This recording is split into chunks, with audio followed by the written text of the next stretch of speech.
Welcome back DC Drifters. Hari ini kita mau ngobrol-ngobrol dan berbagi tips.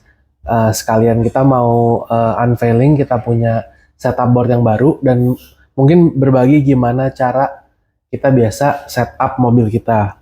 Nah, di sini ada setup board yang baru, teman-teman bisa lihat.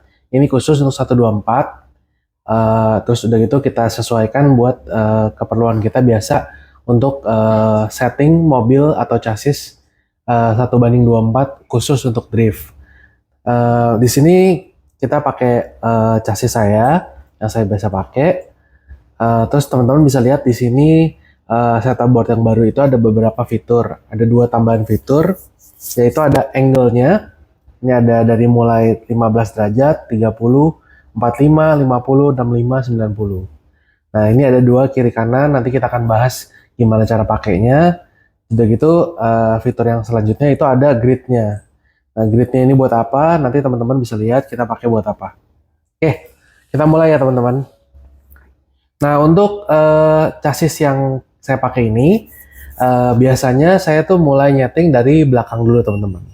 Nah, dari belakang, ya, itu kita bisa lihat dari bagian belakang, itu biasa saya mencari tapak atau contact patch-nya si ban, dia kena ke lantai. Kenapa kita pakai bahan yang keras seperti ini? Supaya pada saat kita ngelihat, karena ban ini sebenarnya kalau baru tuh nggak bener-bener rata ya teman-teman ya. Dia sebenarnya agak ngebulet. Nah, biasanya saya akan naruh si ban ini kontaknya tuh ada di tengah atau sedikit ke dalam. Itu nanti disesuaikan.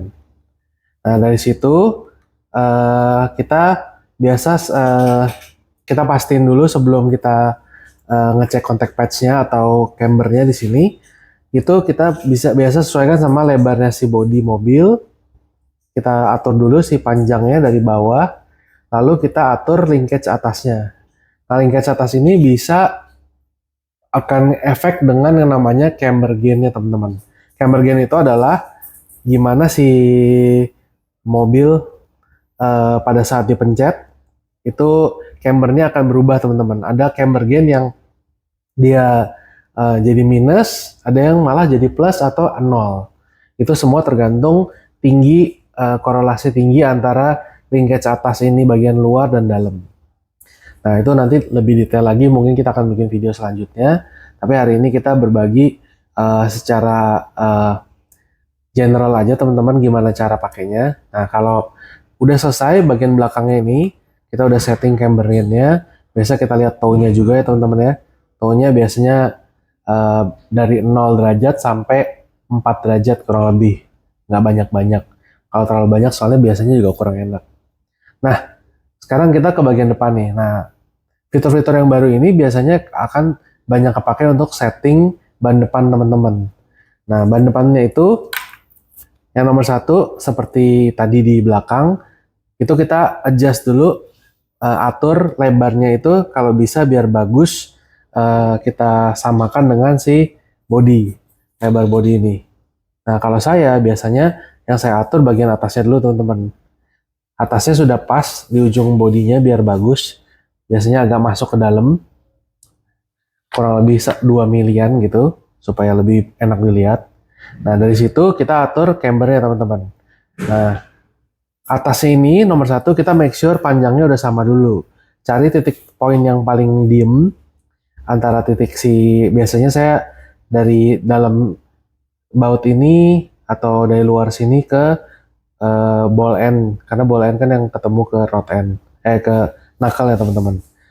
Kalau udah sama si bagian atasnya ini, tinggal kita atur bagian camber sampingnya nih teman-teman. Cambernya si ban depan. Nah, itu nanti ada alat bantu namanya camber gauge.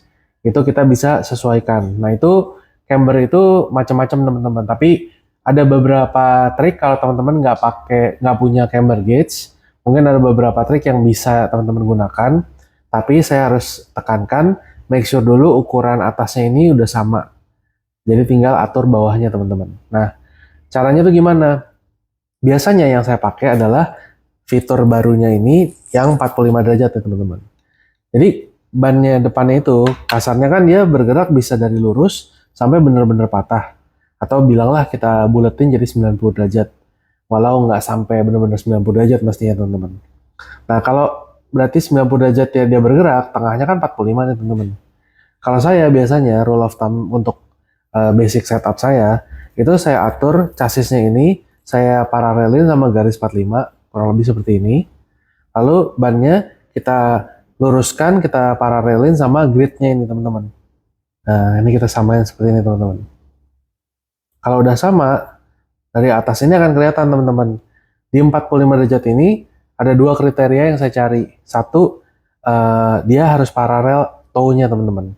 Jadi kalau teman-teman lihat di sini, dia tuh udah paralel nih teman-teman. Ininya lurus, ininya juga lurus. Kenapa kayak begini? Karena saya pengen di angle 45 derajat itu maksimum speed dan maksimum gripnya tercapai. Udah gitu, kita bisa lihat dari bagian depan sini teman-teman. Ya, kita bisa lihat dari sini. Kalau teman-teman nggak punya camber gauge, itu tinggal mungkin teman-teman bisa coba mainin linkage bagian bawahnya knuckle ini, either panjang atau pendek. Tapi targetnya adalah pada saat dia full 45 derajat seperti ini, targetnya begitu teman-teman lihat dari arah sini teman-teman, arah depan, itu si ban itu kena ke lantainya full teman-teman. Jadi nggak ada di samping dalam atau nggak ada di luar, dia harus full. Nah kalau udah seperti itu biasanya gripnya itu teman-teman maksimal. Oke, ada beberapa hal juga yang harus kalian cek. Jadi setelah teman-teman setting bagian cambernya tadi, begitu teman-teman setting bagian toe-nya, ada beberapa hal yang tidak boleh terjadi teman-teman. Ini kalau menurut saya. Nah, salah satunya adalah toe ini tidak boleh sampai menyilang. Atau dia nggak boleh garisnya ketemu teman-teman. Artinya seperti ini. Pada saat ini sudah lurus, apabila ban yang sebelah belakang, jadi kalau ini kan kita sedang belok kiri ya. Kalau belok kiri itu bagian kiri itu kita bilang leading edge, bagian kanan itu kita bilang trailing edge. Nah, bagian trailingnya ini tidak boleh masuk lebih tajam daripada si ban yang leading. Kalau ini terjadi, biasanya di 45 derajat itu, saat itu terjadi, bagian depan tuh akan bikin braking, tapi bukan braking, tapi karena misalignment, dia akan menyebabkan drop speed. Nah, apabila drop speednya terlalu banyak di bagian depan, kemungkinan yang terjadi adalah mobilnya akan gampang melintir. Jadi itu teman-teman harus cek. Nah, mungkin cara ceknya yang paling akurat adalah teman-teman ikutin sih garis-garis ini teman-teman. Ini kan ada garis dari 65, 50, 45. Jadi kita atur dulu sedikit, terus kita lihat seperti ini. Seperti yang teman-teman lihat, ban yang leading tetap udah lurus, tapi yang bagian trailing juga masih lurus. Kita tambahin lagi sedikit, dia masih seperti itu. Jadi at all time dia tidak boleh sampai garisnya itu nutup teman-teman. Nah cuman kalau yang lebih akurat, sebenarnya jangan teman-teman pegang pakai tangan.